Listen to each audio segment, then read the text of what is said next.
नमस्कार. विनास किचनमध्ये स्वागत आहे आपलं. चला आज आपण मस्तपैकी केळ्याची भजी बनवूया. तर इथे बघा मी अशी केळी कट करून त्याची कापं करून घेणार आहे. पण मला ना तुम्ही नक्की कमेंट करा की ह्या केळ्यांना ठेवायचं कसं. कारण मी जेव्हा फ्रीजमध्ये ठेवते ना ह्यांना, तर ह्याची साल आहे ती काळी पडते. आणि मी आणताना एकदम 1-1.5 डझन केळी आणते. गावात अशीच मिळतात आणि स्वस्त मिळतात, त्याच्यामुळे मी आणून ठेवते. आतमध्ये केळं खूप छान असतं, पण वरून साल काळी पडते आणि बाहेर फ्रीजच्या ठेवलं तर केळं लगेच पिकतं.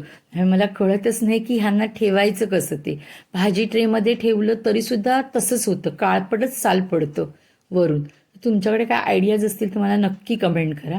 आता इथे बघा आपण केळं कट करून घेतलं, साल काढून घेतलं आणि अशी कापं करून पाण्यात टाकली, कारण थोडासा ह्याला चिकटपणा असतो. आता पाण्यातून बाहेर काढूया आणि आपण ह्याला ना 5 मिनटं मीठ लावून ठेवूया.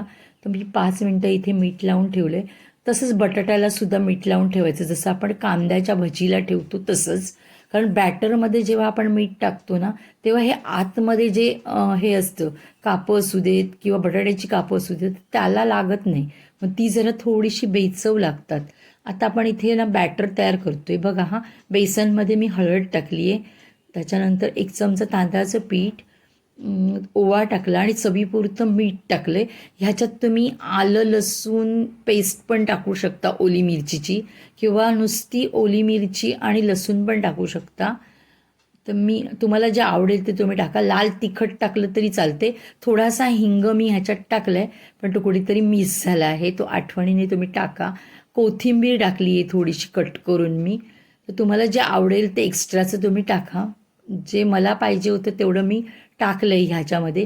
कारण आमच्याकडे हिरवी मिरची पूड पण नको आहे आणि लसूण ओली मिरची पण नको होती भज्यामध्ये मुलांना. सिंपल, कारण ते सगळं जेवणात असतं ना, म्हणून त्यांना नको आहे. दुसरं म्हणजे मी ह्याच्यात सोडा अजिबात वापरला नाही आहे, कारण सोडा टाकला ना ह्याच्या बॅटरमध्ये की तो तेल खूप पितो.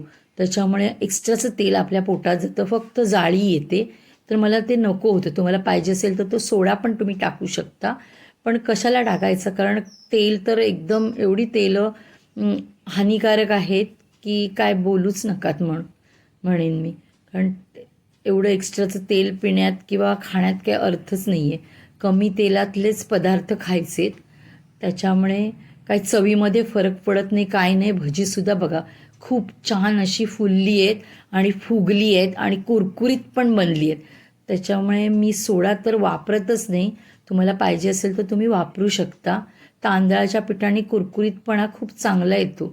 आणि इथे बघा आपली किती भजी छानपैकी फुगली आहेत आणि कुरकुरीत पण बनलेली.